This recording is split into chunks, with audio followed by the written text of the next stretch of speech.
on his post-graduation studies in English Renaissance literature at University of York, eventually graduating with a PhD in year 2011. Since then, he has held academic appointment. Uh, my networks are really down. I think I'm so sorry. I'm Pratiksha, really sorry. Pratiksha is here. She will introduce. Yes, ma'am. A very good evening to everyone. Myself, Pratiksha Purawat, and today I'm here to introduce a very special guest of our today's session, Amritesh Singh. Sir did his undergrad in English literature at Hindu College, University of Delhi, where Sir was awarded the Ishwar Chandra Memorial Award for Academic Excellence in 2005. Sir has completed his PhD in English from the University of York in 2011. Over 10 years of postmasters experience in teaching, designing, and coordinating a range of EAP and ESP courses and contexts as various as UK, New Zealand, and South Africa and China. Sir is currently the Director of Equality, Diversity, Inclusion, and the International Education Institute at the University of St. Andrews, Scotland. So, Mr. Amritesh, sir, please continue your session, please, sir. I'll take 1 minute. Okay. Yeah. What? Pardon, Actually, I'm a little bit nervous, so I'm so sorry about that. The gap. Gosh, no. Please don't be nervous. It's can I make a request? And this is a request to everybody over here. Please don't address me as sir. Please don't call me doctor. Just call me Amritesh. Like that's the way forward. It's very, very strange to be addressed in such a formal manner. Like nobody does that. Like just Amritesh is absolutely fine. Thank you. Yeah. So Amritesh, Dr. Amritesh, of course, we cannot ignore his designation and his academic inheritance. This is academic inheritance. You have to accept it. Okay? No, I have accepted it. I have accepted it when I fill out a form and when I insist on like my bank card has got Dr. Singh on it. But this is a professional community. We are colleagues, we are peers. So it seems strange to address each other in such a formal manner. That's why. Yeah. All right. We are just waiting for our honorable chair also to take the panel to monitor. Before we start, let me introduce or read your abstract, which you had sent for this workshop, for today's workshop. Today's Amritesh is going to speak on the topic on the perils, pressures, and paradoxes of academic writing. This interactive workshop identifies and interrogates features of academic writing to examine the challenges of teaching and engaging with it. He argues that once it is carried at once with convention and criticality, academic writing is a site of dialectic tension that manifests itself in pedagogy and practice. Institutional structures, sector-wide policies, and the politics of publication compound the dialectic tension and in the process deepen the differences that they are ostensibly designed to bridge. The argument progresses to create room for reflection wherein participants are encouraged to share their experience of teaching, academic writing, and publishing their research with a view to collectively find sustainable practices for our profession. So, Dr. Amritesh, it's a very, for all of us, a quite, you may say difficult to understand that how you're going to proceed with your address or with your talk with regard to academic writing. Of course, you have given 3 keywords, but still we are totally very much into some kind of, complexity that how you're going to deal these 3 in one creative criticism. Well, I'm not quite sure how creative the criticism is going to be, because any kind of creativity that's going to emerge through today's workshop would emerge through our conversations and our discussions. It is meant to be quite interactive. So it wouldn't be me talking at the screen or talking at you for like, I don't know, an hour or so.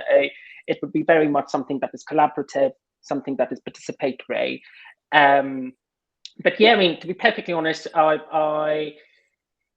yeah, I mean, if you want, I can start actually. I mean, it's what time is it right now in India? It's nearly 6:30, isn't it? Do you want me to start? I think there's still 6 minutes. Generally, the Honorable Chair arrives in time. Okay, sorry. I thought that we meant to start at 6:15. Are we meant to start at 6:30? You can tell us about your academic journey, that you have been fluctuating to many places across the world. First from Jaipur to Delhi, and Delhi to England, and England. In which cities were you there? How many cities of England? Well, as a matter of fact, funnily enough, my academic journey or my trajectory is something that I do talk about in the talk itself, because it's part of the talk. So I don't want to kind of give like a preview, because that might just kind of, I don't know, ruin the impact that it would have within the talk itself. But yeah, definitely. The thing that I can say is that I've lived in many countries. I've obviously lived in India. Very fond of India, and I miss India. Or certain parts of India, I definitely miss the food. Yeah, so I've lived in India, I've lived in England, I've lived in Scotland, I've lived in New Zealand, I've lived in South Africa, I've lived in China. So part of the reason why I have moved around so much is because just the nature of employment within the academic sector, kind of finding the right positions at the right time within the right institutions, that has been a bit of a challenge on occasions. And I'm sure that many people who are there, who are part of this workshop today, would identify with those challenges, you know, because at school or at university, you know, it's like, yeah, we are the best, you know, we are getting great grades, and, you know, we've got masters, we've got a PhD, and, you know, and then the moment you kind of start applying for jobs, then it's like, you got a PhD? Yeah, I've got a PhD. Everyone has a PhD. Yeah, but excellent grades. Yes, absolutely. I've got these certificates and all of these things. Everyone has got excellent grades. So it just becomes quite a challenge, doesn't it? Finding the right posts and finding the right institutions. But I must say that I have been incredibly fortunate in being able to experience so many academic cultures and to live in so many countries. I regard myself as a global citizen now. Yeah. Right. So let's start with your lecture. All right. Okay. Interactive workshop, not quite a lecture. Okay, so I'm just going to share my screen now.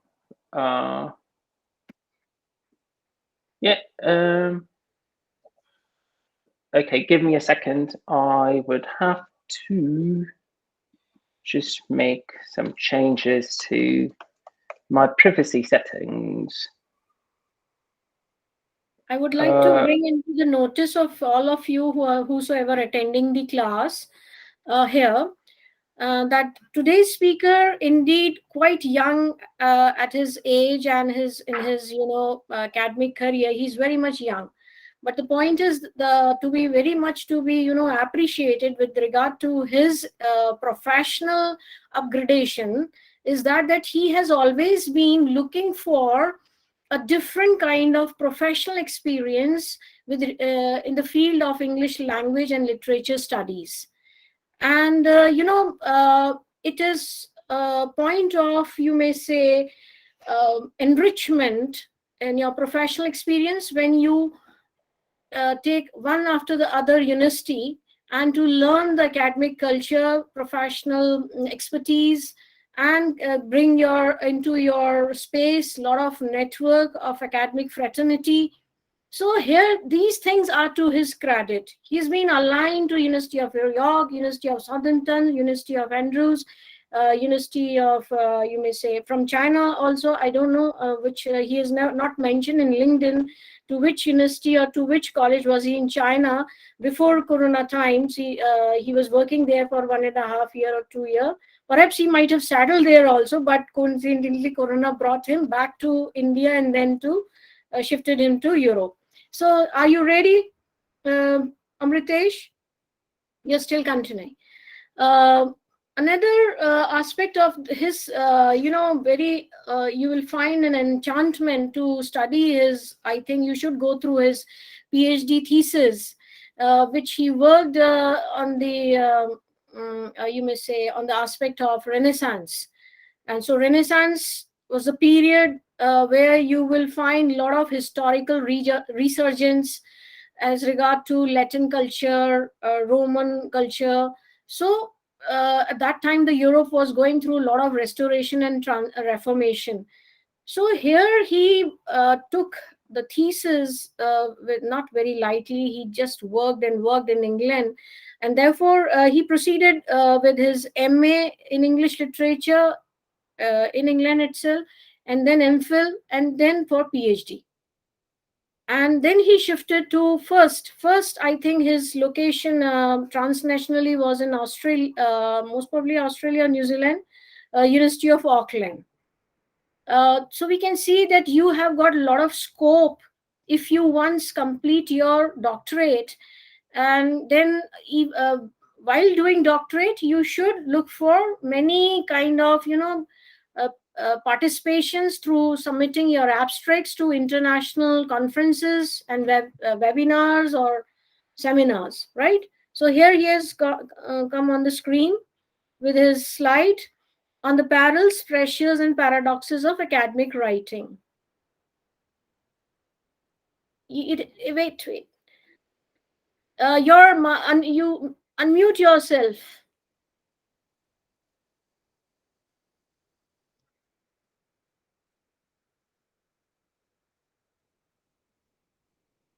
Right, okay. Can you hear me now? Yes, we can hear you. All right, and can you see the PowerPoint as well? Yes, we all can see, we can hear you. Perfect. All right, okay. Thank you for that amazing introduction, Dr. Singh. That was really very, very kind of you. And thank you also for inviting me today to mark the centenary year of BNU. Before I actually deliver my workshop, I just want to kind of make it clear that it is an interactive workshop. It is meant to be polemical, not academic. And I'm delivering another workshop next Saturday. That is the one that is more conventionally, more traditionally academic, but this one is more polemical. I would talk about our impressions of academic writing. So to begin with, I would just invite you to share your impressions of academic writing. What do you think of it? What do you make of it? How would you describe it? I would speak briefly about my journey, because my subjectivity and my journey are both quite crucial to the way I'm reading the field. I would talk about teaching academic writing. What has my experience been of teaching academic writing, the things that I've observed. I would talk about a typical academic writing course, and drawing on from that, I would speak about straightening or straightening that happens within the field of academic writing. I would speak about criticality, what it actually means, and how it's practiced and embodied in academic environments. And finally, I would open or cede the floor to reflections that we would collectively engage in as a group. So, to begin with, when I say academic writing, what are the adjectives that come to mind when you think of academic writing, or how would you describe academic writing? If you want, you can speak out loud, or you can use the chat function and type in a few words, and both would be acceptable and most welcome. So what are the adjectives that come to mind when you think of academic writing?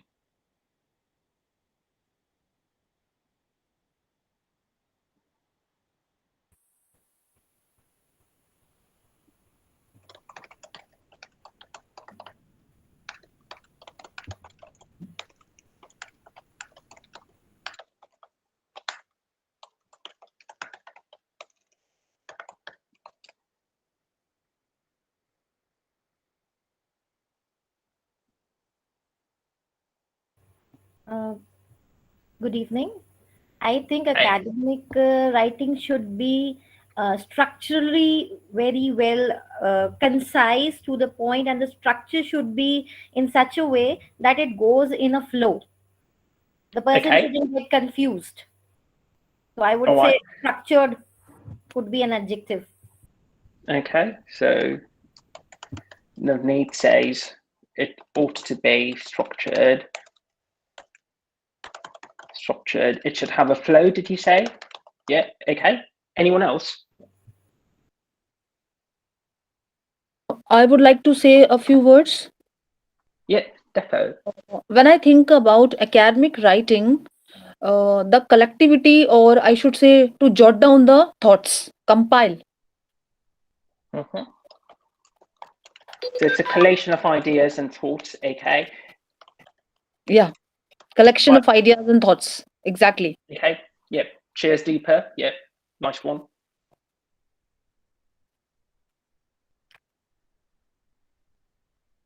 Any other thoughts? What are our impressions of academic writing?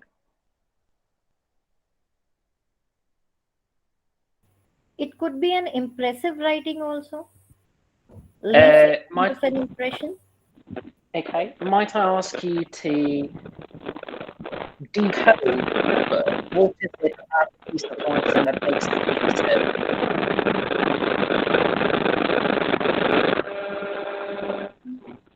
Well researched and thought of. Hello.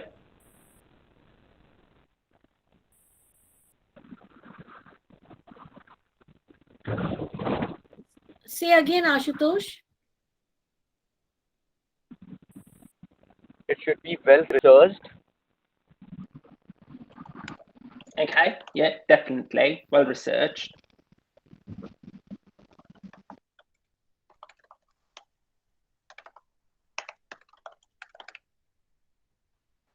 Navneet, can you elaborate on what makes a piece of writing impressive?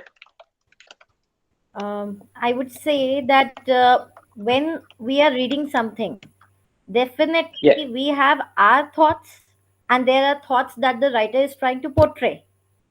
So the Okay. thoughts that the writer is trying to portray, if the readers are able to grasp that, Yeah. Okay.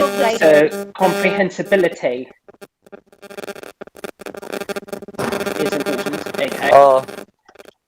And your ideas, Navneet, reminds me of what Deepa was saying as well, around collation of ideas, compilation of ideas, a compound of ideas, ideas coming together, assembling together, but in a manner that is comprehensible. Yeah, definitely. Any other thoughts on academic one writing? more So we're thing that talking about it being, one yes, more please. thing Yeah. that comes to my mind is symbolism. Oh. Okay, do tell more. Why should it be symbolic? Or what do you mean by symbolism over here? Basically, I would say the way the writer has described the way, the kind of method, the writing style. So could you tell a bit about writing style? Like, what do you mean by writing style?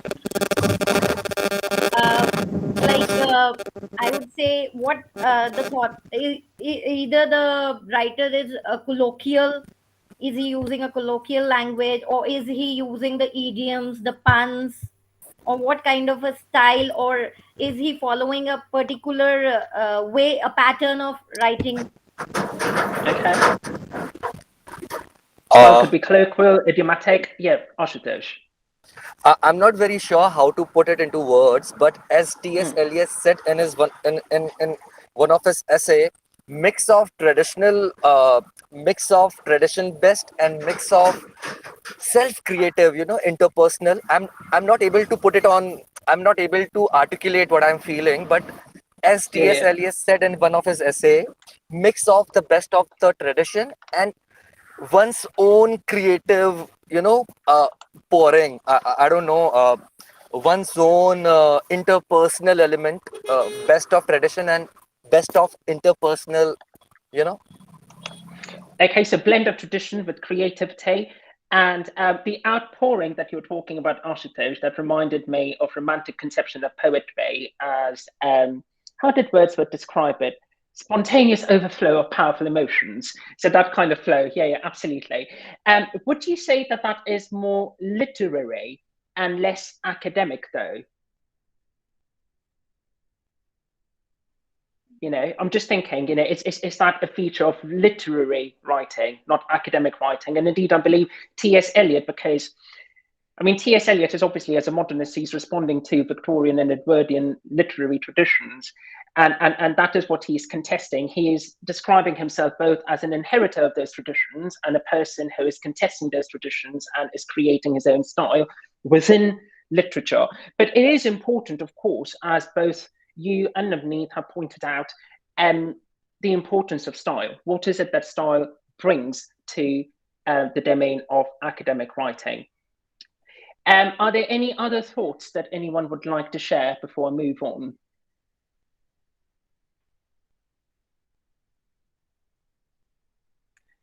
Okay. Can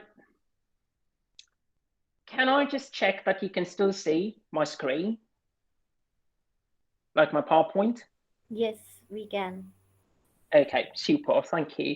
So some of the things that my students say when I ask them to think about academic writing, they describe it as very hard, dense, difficult to understand, full of big words, really complicated, and quite hard to produce. Typically, features of academic writing are characterized by complexity. By complexity, I mean both in terms of the language that is used. It's a very specialized, precise language that is used. It might be characterized by loads of theoretical or disciplinary specific terms. It is also complex because of the sentence structure. The syntax is usually long, it could be convoluted, but the ideas themselves are also quite complex. It's not something that is mundane or quotidian that is discussed in academic writing, because these, as you were saying earlier, so I think Ashutosh spoke about the idea that academic writing is something that is well researched, and the fact that academic writing is a product of inquiry and reflection also lends complexity to the way it is conveyed. Academic writing, apart from complexity, is also characterized by objectivity. So the idea is that the person who is writing a piece or a tract of academic prose is objective. There's a balance. Like, even if an argument is being presented, there's a balance, there's a consideration of other perspectives. And subjectivity, certainly, I'm not talking only about literature, but definitely in the sciences and the social sciences, objectivity is something that is really prized. It is meant to be formal, so I think Navneet was the one who spoke about style. So yeah, it needs to be formal, something that is colloquial, something that is idiomatic, wouldn't regularly find a place in academic writing. So for academic writing, anything that is colloquial, anything that is playful, it's almost an anathema to academic writing. So complexity, objectivity, formality. Next, hedging. Say, for example, whatever claim that you would make in academic writing, it needs to be suitably hedged, because academic writing is predominantly the sphere of argumentation. It is not about this is right and this is wrong, or proving a point of view. It is about establishing the reasons for a particular point of view, even in scientific writing. So there are loads of caveats, there's a lot of hedging involved. Next thing, it's meant to be explicit. And again, this is something that I believe Navneet was the one who was talking about it, that it needs to be structured in a way that's quite easy to follow it. So notwithstanding the fact that for some of my students, it's really dense and complex, actually academic writing is quite easy to follow because there's a very clear structure, there's a template to which most academic pieces adhere. So it is quite easy to follow, and the language is, despite the fact that it uses quite theoretical terms, it's also quite explicit. There is no ambiguity in academic writing. And finally, the other important part is referencing. So I believe Deepa was talking about a collation of ideas, right? You're bringing in ideas from various sources. And how is it that those sources interact with your understanding? So referencing or academic integrity, where you are acknowledging the scholarly debt that you owe to other people in the field, also becomes important. So these are the characteristics of academic writing. But before I delve deeper into academic writing, I just want to talk a bit about my journey and how my subjectivity is informing this particular talk. So I spent the first 10 years of my life in India, and I went to school in India. I did my undergrad, as I said earlier, I did my undergrad from Delhi. And so, you know, I was very much a product of the Indian schooling and the Indian, certainly undergraduate system when I came to York. And I came to York and I did my master's and I did my PhD, stayed on and worked in York for a couple of years after my PhD, went on to New Zealand. From New Zealand, I lived in South Africa for a couple of years. From South Africa, I lived in China. One of the questions that was asked was, what was the institute or the university that I was working with in China? So to respond to that question, I was working with the University of Southampton. So the University of Southampton is a British university, but it has an overseas campus, or what's called a transnational campus in China. And I was working over there until and in the middle of the pandemic, I moved to Scotland. And a lot of what I'm about to say today comes from my experience of working in these diverse educational environments, and it's also coming from a place of hopefully growth that has happened since I left India 17 years ago, very long time ago now, practically half a lifetime. Anyhow, so let's think about what it means to teach academic writing. So this is from Bourdieu and Passeron.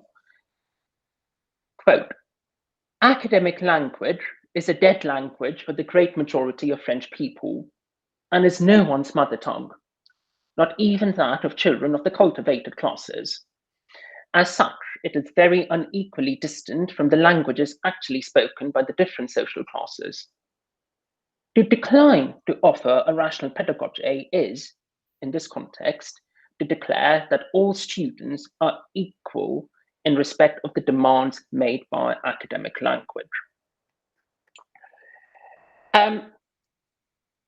This is a quote that is frequently found in manuals, guides, courses on academic writing. The idea that academic language is no one's mother tongue, that everyone has to learn how to write in an academic manner. Everyone has to learn, what Navneet said, what an impressive style is. And this is a quote that is frequently evoked to stress the importance of how alien, how inert, the word that Bourdieu uses is dead, how alien, how inert academic language is, and the importance of teaching it. There are a few things, however, that I would like to unpack over here. So although Bourdieu was talking about the French, this is something that has been adopted wholesale, certainly by the academic community in the West. You know, Bourdieu is a very well-respected theorist. But some of the things that I want to unpack over here are, firstly, there is a notion of equality that is embedded in this quote. The fact that is to declare that all students are equal in respect. And the point is, students are not equal in respect of the demands made by academic language. They are, as Bourdieu says, unequally distant. And what we mean by unequally distant over here is, depending upon the kind of education a person has received, the sort of schooling a person has received, or where they are coming from, you know, not just their academic backgrounds, but also their sociocultural backgrounds, their linguistic backgrounds, all of those things will have an impact on how far they are from the goal of academic writing. And Bourdieu clearly believes that it is education's responsibility, or it is the educator's responsibility, to create a rational pedagogy that minimizes these distances and creates a certain sense of parity or equality. So education is something empowering. It reduces inequality in society, is an assumption that underpins this quote. The other thing that I want to unpack over here is the idea of a cultural capital. So by cultural capital, I'm using the term cultural capital as Bourdieu describes it. So this is about a network of privilege, okay? And that privilege could be because you speak a certain language, or you are a citizen of a particular country, let's just say the first world, or maybe because your parents and your grandparents are wealthy, you know, you have come from old wealth, or you have had the advantage of going to a really posh school. So like, say, for example, in the UK, if you've gone to a school like Eton or Harrow or Rugby, you know, those are the kind of schools that I'm talking about over here. So if you are from those kind of backgrounds, or indeed if, say, for example, you are from a background where everybody in your family is very highly educated, so you have lived in an environment, or you've grown up in an environment where you were surrounded by books, and the conversations were both literate and literary, those are the kind of things that would have an impact on how you would perform at a university and how you would take to academic language. So the three things that I want us to bear in mind from this quote are: A, that there's inequality, or there are unequal relationships that exist in society, and that have an impact on student performance within the university. Second, there is an underlying assumption that education should be something that is empowering, something that is emancipatory, something that creates equity and parity. And yet there is the third thing, the issue of cultural capital, where individuals who come from privileged backgrounds enter universities with an advantage that people who come from less than privileged backgrounds don't have. How that privilege is determined, I'll come to that now. So let's have a look at a typical academic writing course at universities in either the UK or the US, and also in New Zealand. So basically any kind of typical academic writing course at a university that is predicated on or premised on a Western or Socratic dialogic mode of education.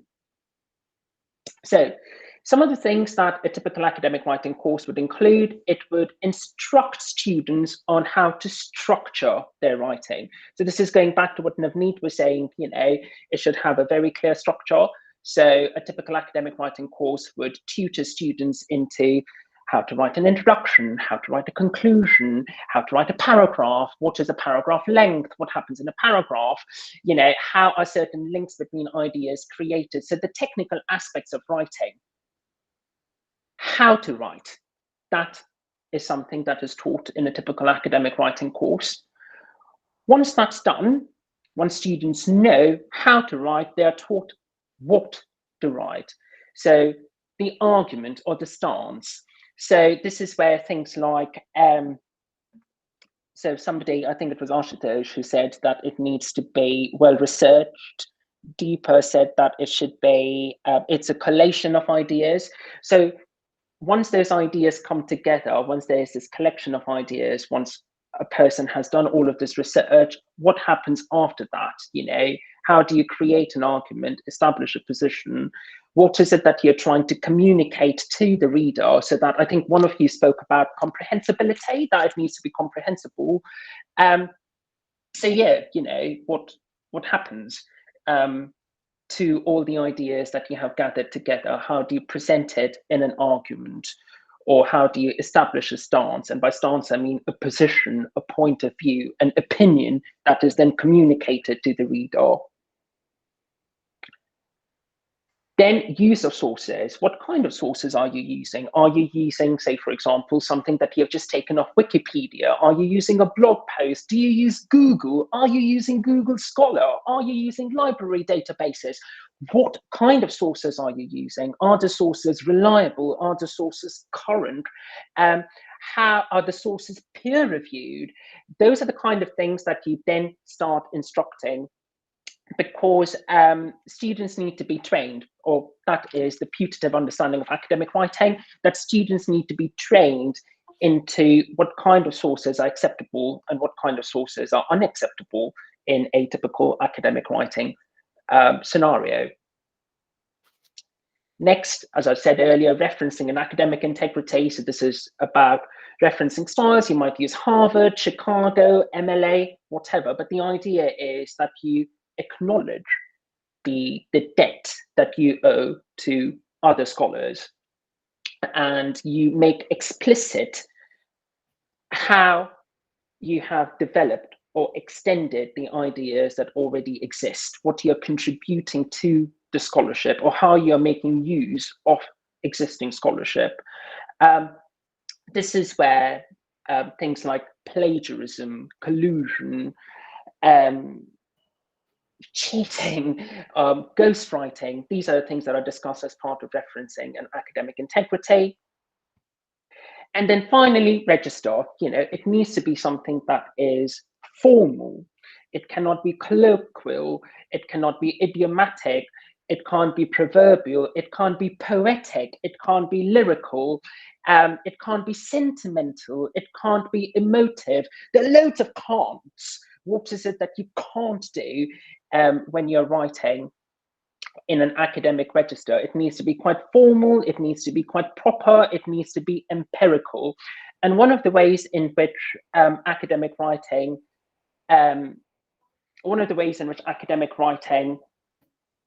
endorses this empiricism is by banishing the first person singular, I. So you very rarely find I in academic writing, although that is not strictly true for literature. I think in literature or in articles that are within literary criticism and some in history as well, I would have thought, or film studies, they do tend to use I every now and then, but even then, the use of the first person singular, I, is always in the evaluative or analytical domain.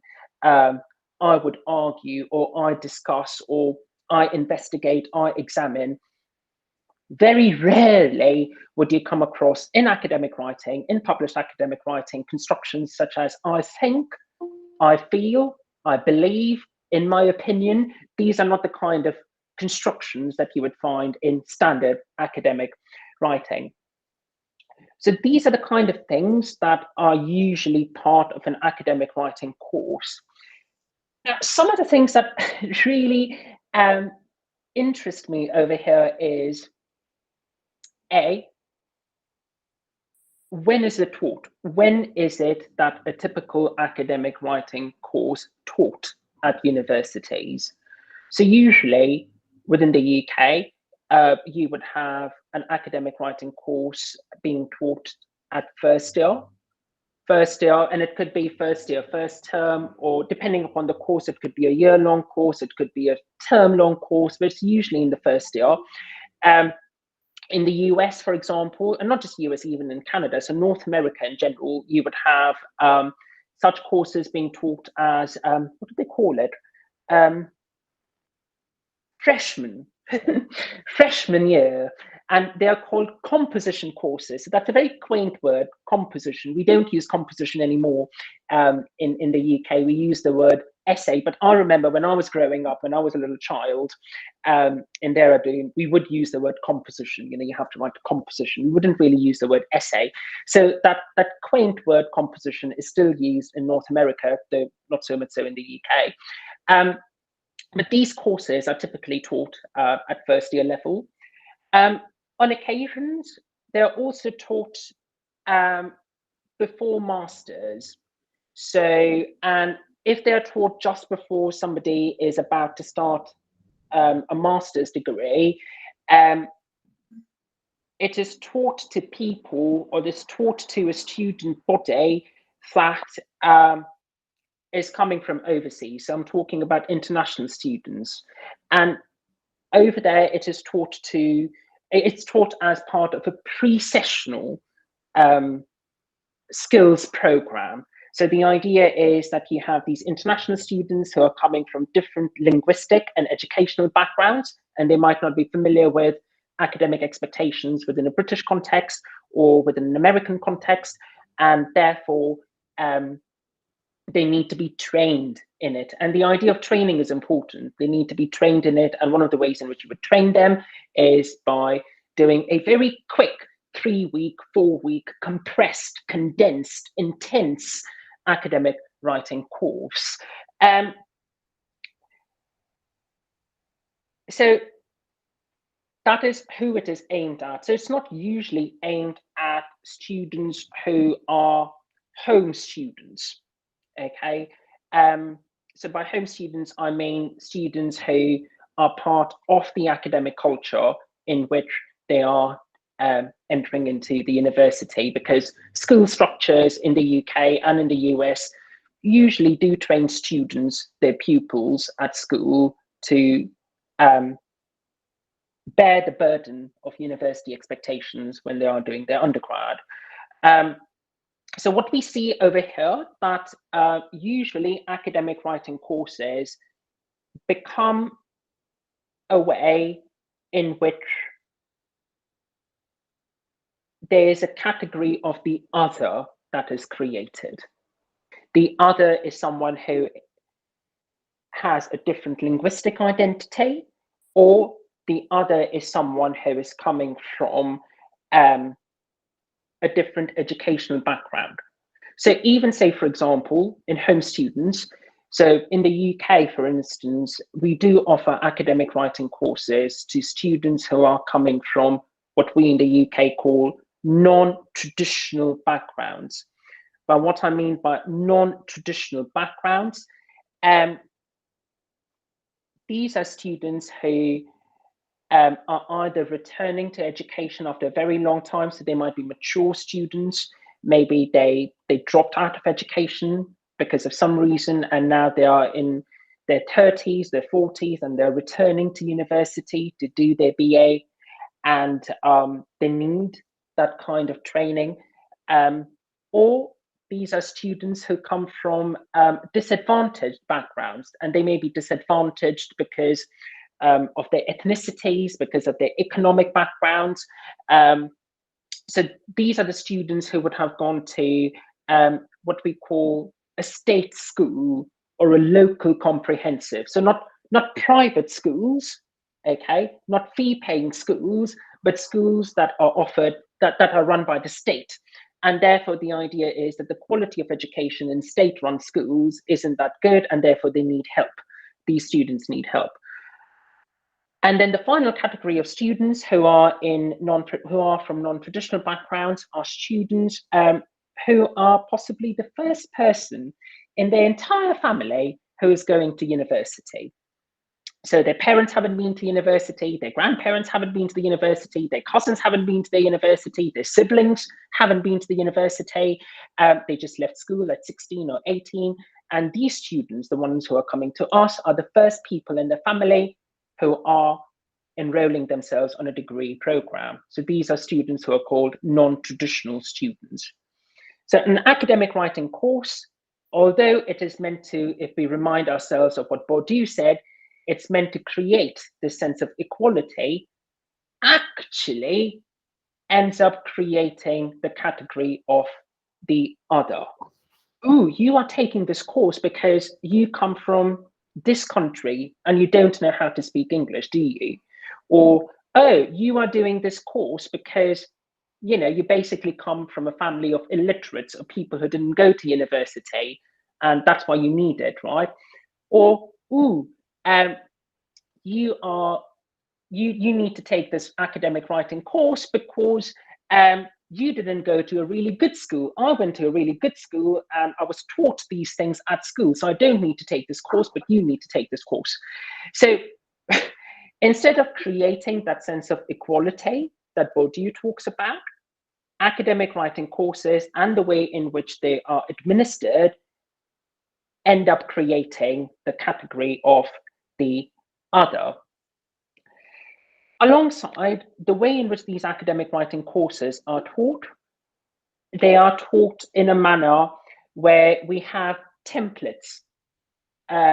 So we would give students certain set expressions to use. So it's like, say, for example, the thesis statement in an introduction should start with, this essay argues that, this essay examines that. So these kind of constructions are called thesis statements, and they are typically found in the introduction of any piece of academic writing. And part of an academic writing course is to introduce students to these templates, these really formulaic, really trite platitudes that students are then meant to rehearse in their writing.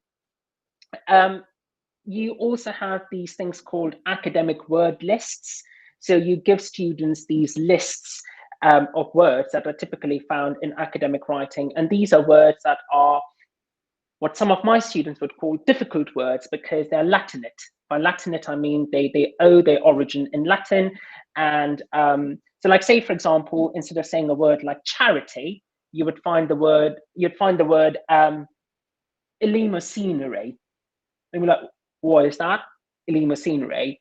Eleemosynary basically means charity, but it's a fancy word because it comes from Greek.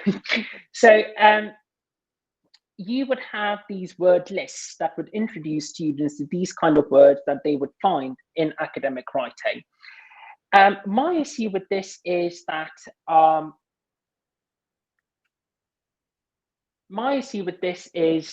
it perpetuates the notion that Bourdieu talks about, that academic language is a dead language. It is not reflecting something that is colloquial, something that is alive. It is something that is inert. And the other issue that I have with this style of writing is that it does not really allow for creativity. So what Ashutosh was talking about, when he was evoking T.S. Eliot, this blend of tradition and creativity, there is no creativity here.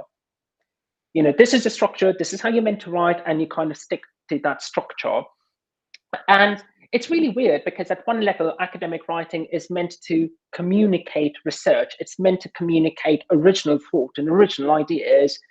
And yet there's very, very little of that happening in the form of academic writing.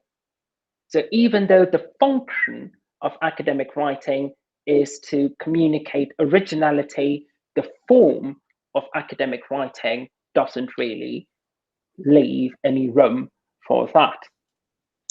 And part of what's interesting also about Register is that it's through Register that you create an exclusive club. So this is how academic identity is created. You know someone is an academic because of the way they talk, because of the way they write. An academic betrays themselves by the way in which they use language, because their usage is not typical. It is something that is cultivated. It is something that is refined. It is not something that is necessarily organic. Concomitantly, if this is what an academic writing course would look like, it is also modeled on what's called Bloom's taxonomy of skills, which you may be familiar with, or you might have seen this before. So, so Bloom kind of categorized skills and creating a tier, so a pyramid, the bottom of which is remember, at the top of which, at the apex of which is create. And the idea is that different forms of writing or different forms of academic engagement and inquiry reveal a different kind of skill. So say, for example, I mean, I don't know what your experience was like, but when I was studying in India, certainly when I was taking my boards, either in grade 10 or grade 12, and particularly with subjects that I wasn't good at, I would memorize everything, right? I would learn everything, I would memorize everything, and then I would go and take the exam and just write everything down, like whatever I had memorized. Particularly difficult subjects for me included things like physics and mathematics. So all the theorems or all the proofs, I would just kind of memorize them and I would reproduce them in the exam. So for Bloom, that would be right at the bottom of the taxonomy, because all I'm doing over there is remembering. I'm recalling facts and basic concepts. So this is not a particularly good skill to have. It is, yeah, it's quite basic, and it does not really demonstrate any level of intellectual engagement or refinement. So Bloom's taxonomy of skills, particularly at university level, is focused on the top three. We can't see your slides. Your slides are not changing. Can you see this? Now we can see. Okay, so I'm still here. I haven't moved on to the next slide. Okay, so Bloom's taxonomy of skills, particularly for universities, focuses on these three: analyze, evaluate, create. And the idea is that university courses, including academic writing courses, should encourage students to analyze, evaluate, and create, drawing connections, justifying a stance or a decision, and producing new or original work. Now, what I find about this is a certain sense of irony, because even as university modules and university programs are meant to focus on the top three skills in Bloom's pyramid: analyze, evaluate, create, the discipline of academic writing stops at application. Nothing more happens beyond application. You tell the student, this is how you need to structure an introduction. You tell the student, these are the words you have to use. You tell the student, these are the constructions or terms or phrases that you can use, and then nothing more. So even though academic writing is meant to do all of these things, and a piece of work might be doing these things, the discipline itself, the discipline of academic writing, is stalled at apply. That's all it does. It tells students how to apply templates, how to apply structural patterns, how to frame and create arguments.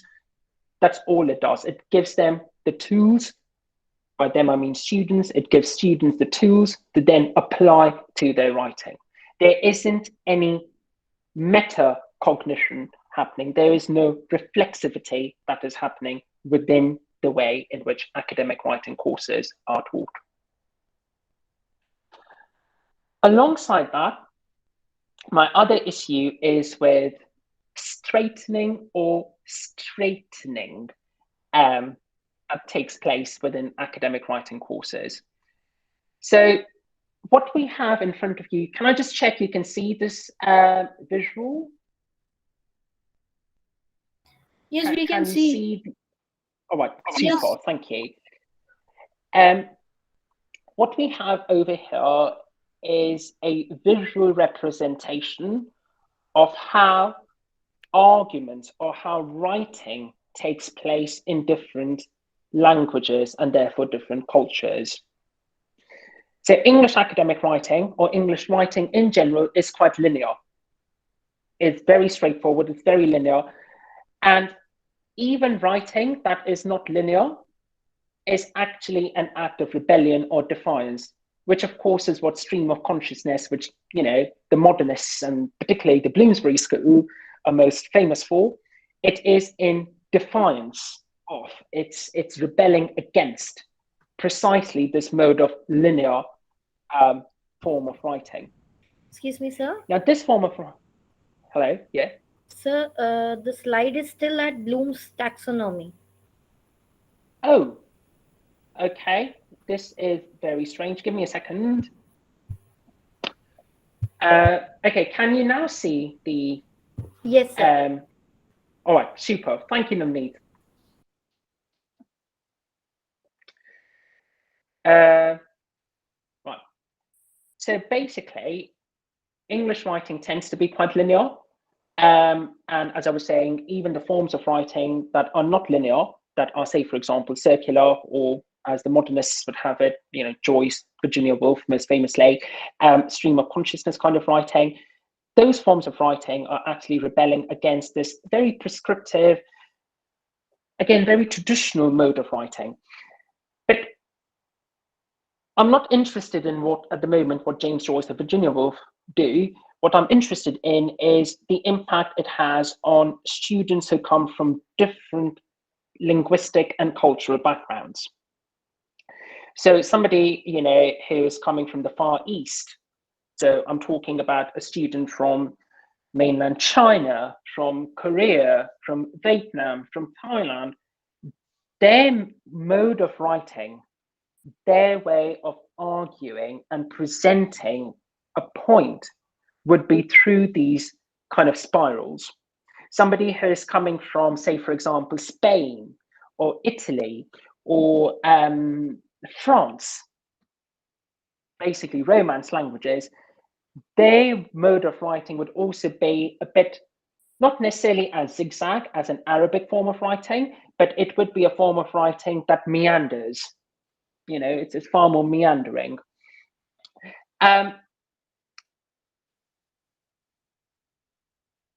So part of what academic writing courses do is that they straighten these lines. They straighten these circles. Because the idea is, this is what's acceptable, this is what needs to be done, and this is how you do it. Equally, what it does is it creates a model of deficit. What do I mean by a deficit model? So when you have a student who is coming from a different cultural or linguistic background, they are marked as somebody who don't know how to do things in a proper way. So the idea is, and it is a form of intellectual imperialism, really, because the idea is, well, this is the way we do things, straight, linear, and it doesn't really matter how you do things, because what you have to do is you have to do things our way. Okay, so there's this form of intellectual imperialism. So there's that bit of straightening of different modes or different approaches to inquiry, writing, and curiosity. The other thing that I want to highlight over here is what do we mean by English? So English over here does not necessarily recognize global Englishes.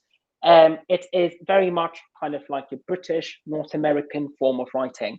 And the one thing that I would definitely like to share with you over here is when I first came to the UK as a postgraduate student, I was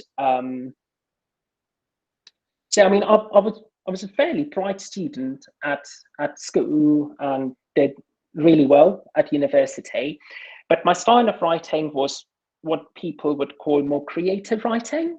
And even when, say, for example, I would be writing about Shakespeare or Jane Austen, that style of writing would remain creative. And when I first came to the UK, I was quite shocked because that form of writing was not something that was regarded as commensurate with academic expectations. And it was very strange to be told at your master's level that you basically don't know how to write an English essay. And I was like, I've been writing English essays all my life and I've never been told that. And it's like, well, actually, no, this is not how you're meant to write. So what's happening over here is not only that other forms of thinking or other patterns of thinking are not recognized, the variety or the diversity within English and the usage of English is not recognized in academic writing. And indeed, my straightening has happened to such great degree that I have completely lost my original accent. So when I left India 17 years ago, I had a very different accent. And now, partly because of the kind of social environment that I'm in, but also the ways in which I have adapted myself to the sphere in which I am, which is, again, very straight, very narrow, my accent has completely altered as a result of that. So, but then there's something also that is lost in the process. Most principally, an opportunity to do things differently, to think about the world differently, to write and to sound differently. Okay, I've changed my slide. Navneet, can you still see it? It should read criticality. No, sir, it hasn't changed. Okay, Now give me a second then. Now it's changed? Yeah. Super. Thank you. So one of the things that is prized in academia is this notion of criticality. And Ennis in particular lists the following qualities to an ideal critical thinker. I'm not going to go through all of these things, but these attributes are meant to match Bloom's taxonomy over here. Okay, so an ideal critical thinker would be someone who is able to do analysis, evaluation, creation, or that kind of critical creation. The issue with this, great though all of these things look, oh yes, somebody would be able to analyze arguments and, they would be able to define terms and judge definitions and handle equivocation appropriately or deal with rhetorical strategies. Like, all of them look great. They sound wonderful. The only issue with this is that this prizes the empirical over the experiential or the embodied. It's all cognitive. The body is nowhere there. The realm of the emotion is nowhere here.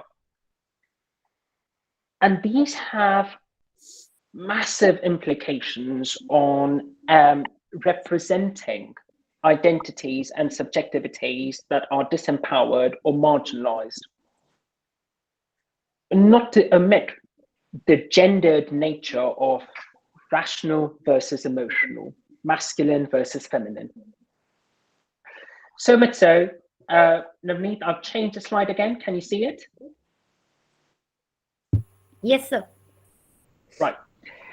So much so, Emily Danvers, and I've just realized I actually forgot to write her name. Sorry, Danvers 2020. Emily Danvers talks about how higher education's policy demands and pedagogical practices often take as their desirable subject an unspecified body, failing to interrogate who the student is and is not in relation to differentiated access to power, privilege, and opportunity structures. And Danvers is a very staunch feminist, and I absolutely love her work. But again, what she's saying over here is that there's a desire to create a particular subject, a particular body, very similar to the straightening that is happening over here. So the straightening is not just something that happens at a cognitive level, it also happens at the embodied level. You create a desirable subject that thinks in a particular way, acts in a particular way, recalling Foucault's concept of docile bodies.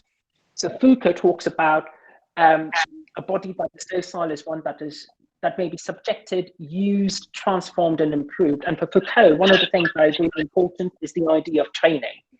You train bodies to behave and to act in certain ways. And indeed, many of the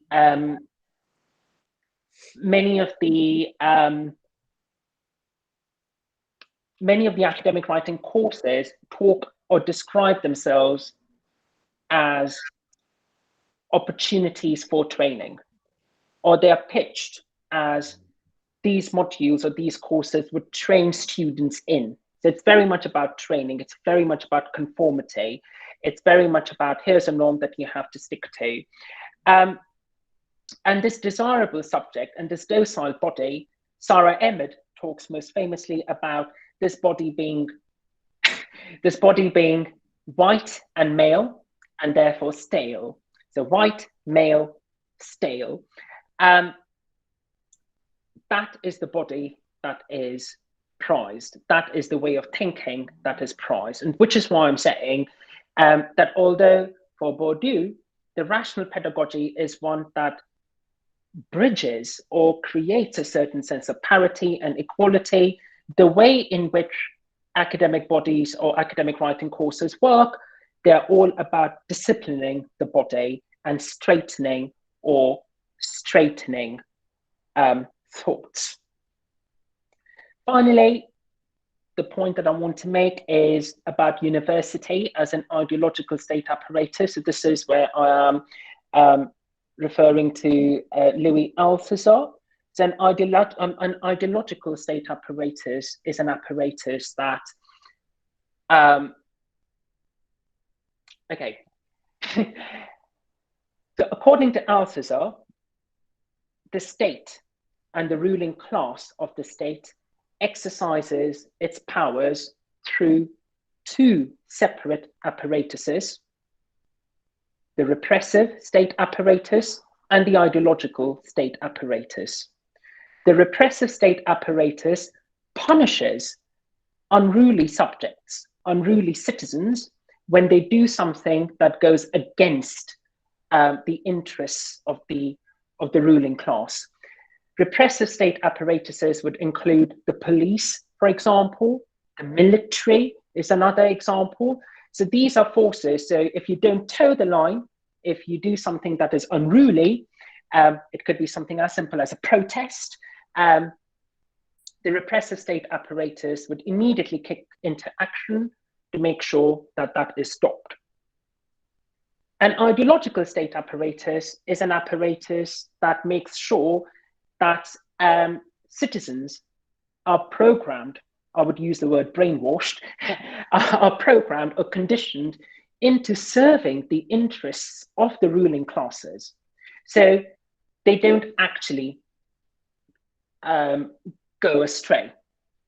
All right, so, and one of the ways in which ideological state apparatuses make their force or they make their presence felt or manifest themselves are through, say, for example, schools or universities, where you're taught how to behave, what to do, how to think. So insofar as academic writing courses are about a particular form of criticality, are a particular form of writing and thinking, they are serving very specific interests. And those are the interests of the West.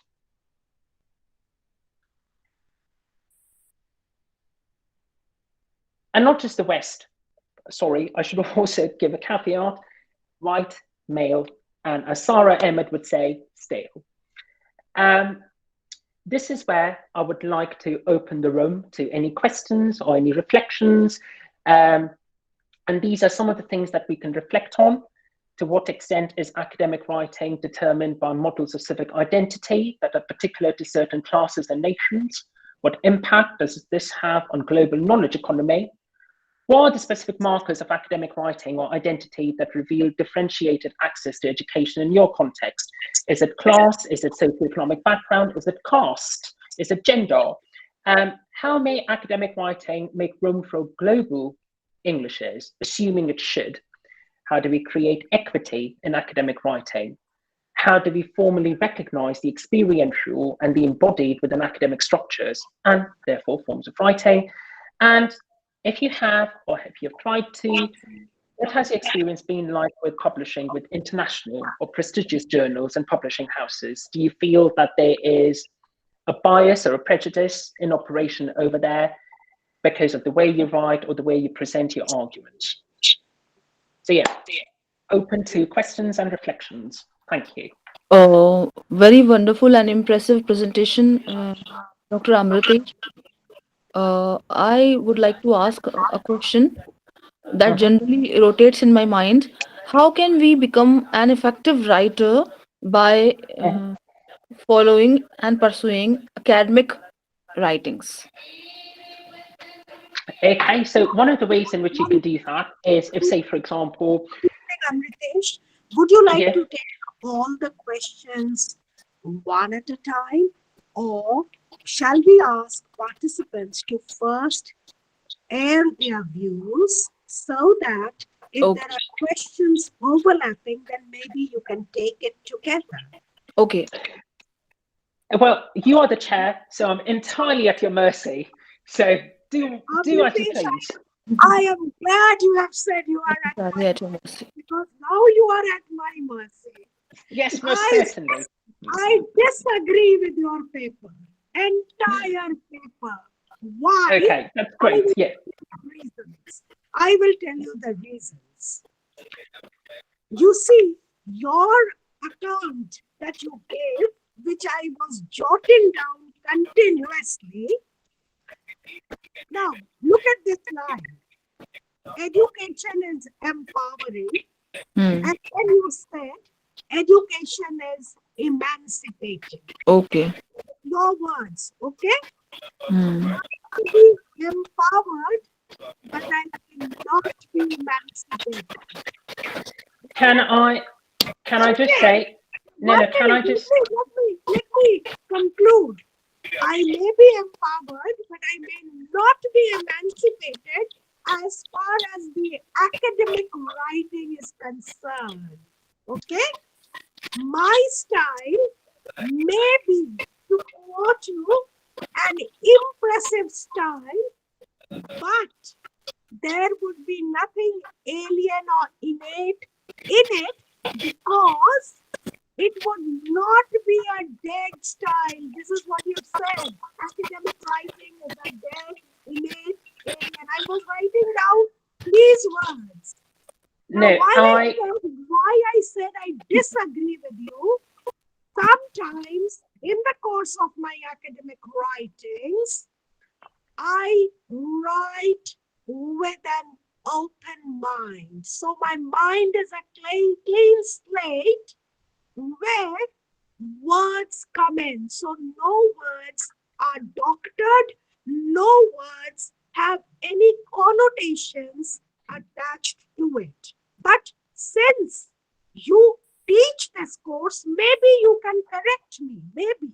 So let's have a debate, a discussion. no, I mean, firstly, thank you for sharing your thoughts with me. And I believe there was a bit of a, maybe I didn't communicate things clearly. I'm not saying that these were not my thoughts. I was unpacking the quote over here from Bourdieu and Passeron. So this is the quote that I was talking about. And it is Bourdieu who says that academic language is a dead language. And because Bourdieu talks about equality and parity, I said that the assumption that is being made over here by Bourdieu is that education is something that is emancipatory and empowering. Okay, so what are your views? Forget Bourdieu, forget Althusser, forget Foucault, forget all the writers. What are your views as a teacher? What are my views as a teacher? What my views as a teacher are, it really depends upon the context in which one is performing the role of an educator. And at times, it might not necessarily be something that is empowering and emancipatory. Sometimes it is essential. Sorry, you're muted. Yeah. Oh, I said absolutely correct. Yeah. Yeah. So it really depends upon the context in which you're teaching. And to be perfectly honest, what I find quite surprising about it all is the amount of agency and autonomy that is putatively accorded to the teacher. The truth is, at the end of the day, the teacher themselves is a subject of and subject to certain socio-political and institutional cultures and policies and structures. And more often than not, unless you were to occupy a position of radical dissent, you as a tutor, as a teacher, as a lecturer, professor, are also towing the line. And in towing the line, sorry, go on. Yeah, go ahead, I'm hearing you. Yeah, and in towing the line, you might not actually do something that you necessarily want to do. So I think it's Whitehead who talks about this notion of living contradiction, which is that the values that you espouse, or the values that you're committed to in life, might not necessarily be the values that you're able to manifest in practice because you yourself are constrained and corseted by certain structures. Yeah, all teachers are cabin, cribbed and confined. That is absolute correct. But when you write a research paper, an academically research paper, you are very conscious, both as a teacher and as a researcher, that you would be using words which would communicate your ideas to the target audience. Okay. In so far as you want to communicate your ideas, I liked what you wrote in that triangle diagram that you set up to create, to evaluate, to analyze, to apply, to understand, and to remember. So we are constantly evaluating our own selves when we are writing an academic piece. But my question is, can this be taught? It is something that we, over the years, as teachers, we are continuously telling our students that these are some of the points that they should remember and understand when they are writing an academic piece. Okay. And that is why I was listening to you thinking it is actually a difficult course to teach. Yes. Okay, so there are two things. Firstly, I would first like to respond to the process of actually writing, or the experience of actually writing an academic piece and having it published. So firstly, you spoke earlier about a certain level of open-mindedness, and I think over here experiences may vary. But what I can speak of from my experience and the experience of my peers, mostly in the UK, well, actually everybody is in the UK, the process of peer review is also a process through which power is exercised. So, and that power is exercised through, okay, I'm reading a paper, and sometimes, the peer review reports can actually end up being incredibly personal. They're not about the argument, it's about the writer. And what is happening over there is that open-mindedness is actually, so, okay, criticality or higher education or the idea of research is about being open-minded. That is the perspective that one is meant to endorse. However, what basically happens, the politics of publication are such that they reward particular forms and particular ideas that resonate with, more often than not, echo the thoughts of the peer reviewers. If, say, for example, and here I would again evoke the image that I started off with. So I was at the mercy of you, or I am at the mercy of you as the chair, but as A writer who submits something to a journal, their piece of writing is entirely at the mercy of the peer reviewer. Who does it go out for peer review to? How they respond to that particular argument. If it is something that does not agree with their perspective, it might never be published, or it definitely wouldn't be published in that journal. So what you then do is you then start lobbying your article to different journals, hoping for a sympathetic editorial board that would respond well to your argument. So it isn't really about the merits of the article, it is about where it finds a suitable house. It's about the politics of publication. So, Okay. yeah. 1 minute. That means the place that you write, actually in India also, we are guided by Eurocentric forms of criticism. This is our misfortune. Okay. And as a result of this Eurocentric norm that guides us, we tend to be critical of things of which we have very little idea. Okay, so that is what you are saying, that we have to keep giving it to a number of journals to get someone to not to be personal but to evaluate the article on its academic merit is absolutely justified. That's what you're saying. I understand. And by the way, this is a fact that it happens with everyone. Each one of us have suffered in peer review journals where people come down to the level of being personal. Maybe they don't like the writer that you've chosen, or maybe they don't like your approach, or maybe they are so Eurocentric in their behavior that they tend to think that anything that is pan-Indian or Indian in thought is to be denigrated. Am I correct? I mean, this is your experience, so I can't say whether it's correct or not. But if this is your experience, then I'm glad that you've shared it with me and with us. But I think in India we are quite enjoying that autonomy to access any kind of journals without being peer reviewed, and just paying with some money we can get our voice reached. Finally, the UGC share these journals. Are they For that, money that means is important. It's not your academic work. Why should we pay money to get it published? But our Indians, they enjoyed that autonomy to reach to their voice to any level of Then population. it's not academic. Then it's monetary writing. You have to pay money. So who? Well, So the who funny will- thing is, Amritesh, will- I have azad karol you. You are not under the control of the chairperson. आपको No. आजादी मिल गई है. but then I'm see, definitely at the mercy of the chair. Yeah. I would like to point out that his talk is in context of Indians academic writing sense or Indian sense of subjectivity. So here, when he is pointing out to the Eurocentric or to the white male kind of subjectivity being limiting the context of your publication or a viewpoint, I think if when we are Indians, and we have to see that these are not the, I think, the points that are prevailing in our publication. Here there is another kind of context, and while presenting your academic writing, here academic writing relates to the language structure, linguistic devices, or the syntactical or semantical or lexical, that kind of idea you have to percolate while teaching academic writing.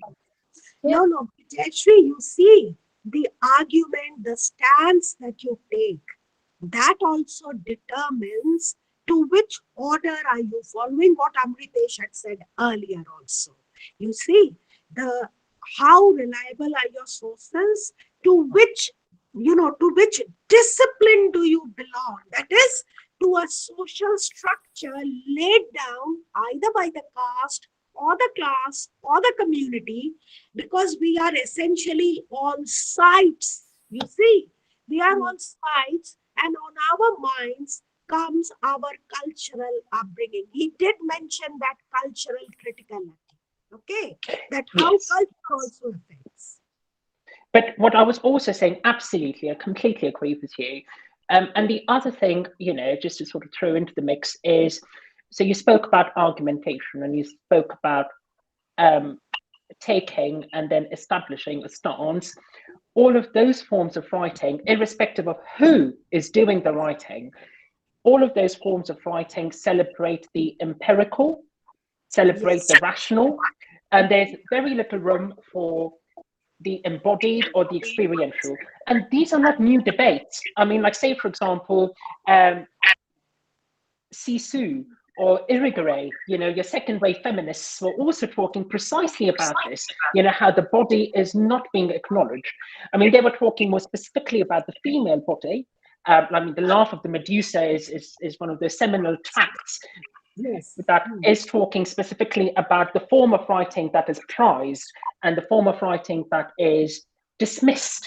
What I'm saying is that that style of writing and that valorization of the rational, the linear, persists in academic writing even today. So say, for example, if I want to write something that is embodied and experiential as opposed to empirical and rational, I wouldn't find a single academic journal that would publish it. They would recommend that I publish it as a blog post, or I publish it as, I don't know, a podcast or a YouTube thing, Bobby. But the trouble is, if I do that, then that would not be counted as a research output. And because it wouldn't be counted as a research output by my institution, it is not going to benefit my career. And this is where Foucault becomes important, because it's about disciplining the body, disciplining the way in which we think. So, yeah, I mean, you can do all of these embodied and experiential stuff, but nobody is going to read this. And in the sense, it's not going to benefit you in any way. What's going to benefit you is if you were to continue inhabiting the subjectivity of the white, the male, the rational, the empirical.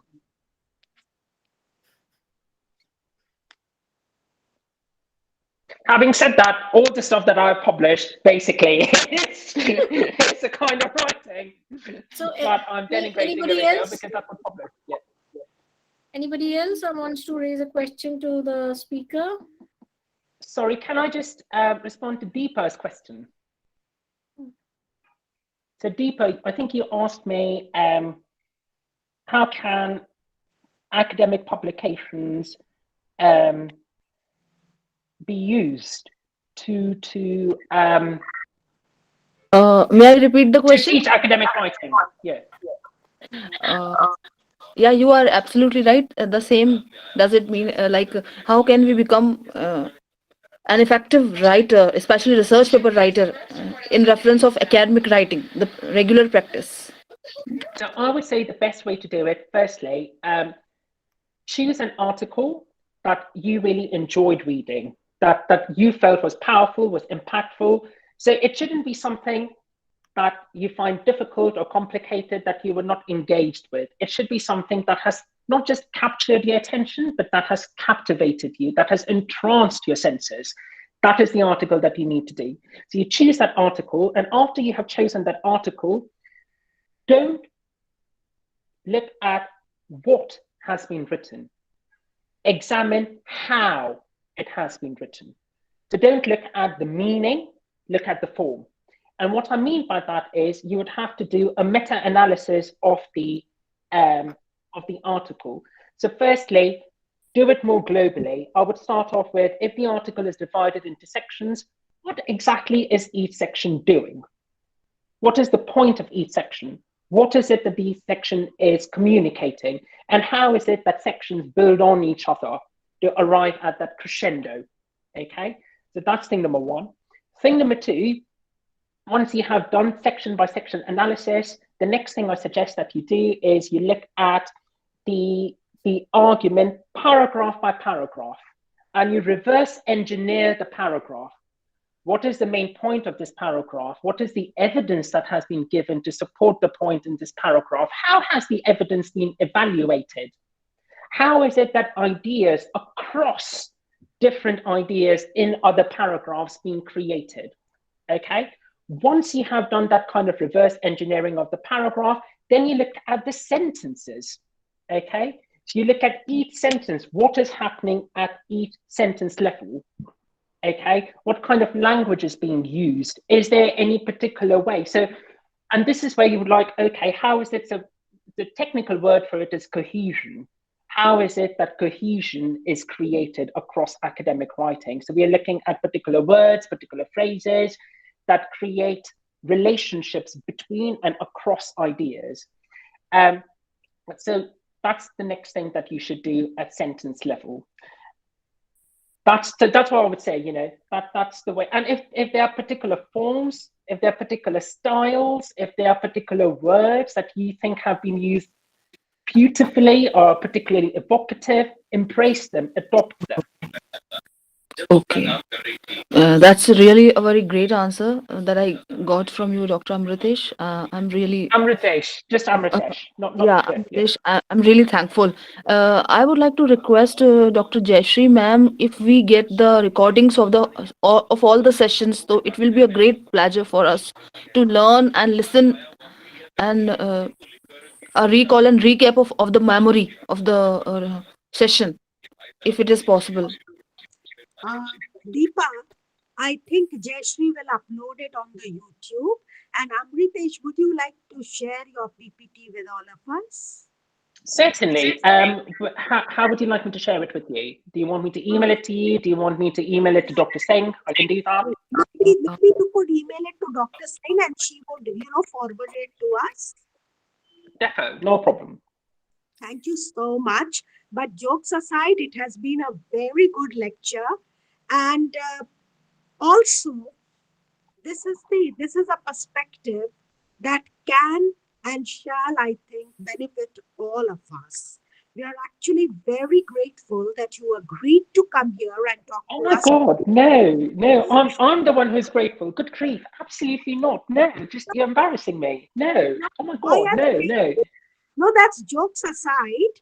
And I wish you could also tell us a little more about the art of creativity. Maybe Ma'am, his lecture, he has in his due one another lecture on next Saturday. Yes, and is it on the art of creativity? It's on. I'm not a creative. I'm a critic. You see, But you see, a critic creates. A critic creates. ये सब मेरे से मत कहो. वो critic अच्छा critic है जो create कर सकता है. Here I contradict him. He is not. मैं आपको ऐसा नहीं कह रहा. नहीं, मैं आपको ऐसा नहीं कह रहा हूँ कि एक critic create नहीं करता है. क्रिटिक बिल्कुल क्रिएट करता है, लेकिन मैं बिल्कुल क्या कहते हैं क्रिएटिव नहीं हूँ. मेरे से नहीं हो पाता है कुछ भी क्रिएटिव. आप क्रिएटिव करोगे, क्रिएटिव क्रिटिसिज्म पढ़ोगे. ये क्रिएटिव क्रिटिसिज्म क्या होता है भला? ये मुझे नहीं पता. ये क्या होता है? क्रिटिसिज्म पता है, क्रिएटिव क्रिटिसिज्म कोई भी एडजेक्टिव लगा दें अपन. ऐसा नहीं होता. No. Why not? Listen, Amritesh. Creative होता है criticism. Criticism. Yeah. Of course, criticism is always very critical, but you need a language to be critically creative to criticize with your personal and impersonal substance. Okay. So my next lecture. When you're using the word, listen. When you're using the word white male, from where did you create this ideological subjectivity to go for this Eurocentric? So somewhere you are creative. You're creating some jargons.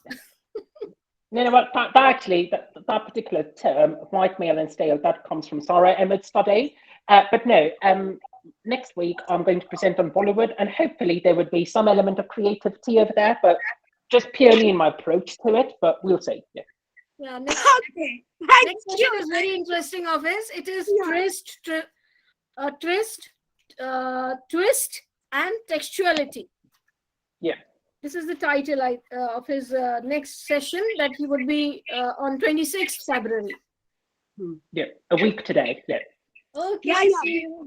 week from now, I'm talking of alternate reality and hyper reality at a seminar being organized by Kanoria College. So I'm talking of post-truth, alternate reality and hyper reality.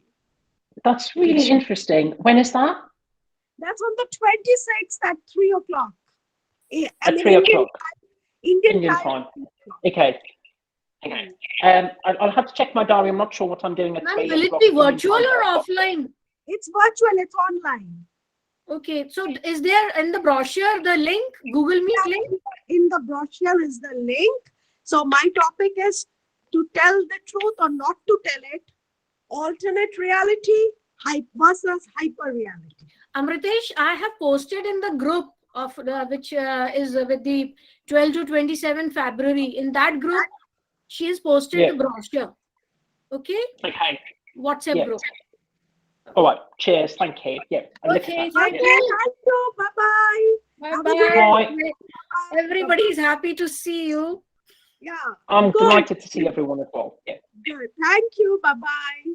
Thank you. Bye-bye. Bye-bye. Bye. Thank you, Deepa. Thank you, ma'am. My pleasure. Thank you, everybody. Bye, ma'am. Whoever. Good night, ma'am. To listen to him. Good night, ma'am. Good night. See you next day tomorrow. Thank you. Bye.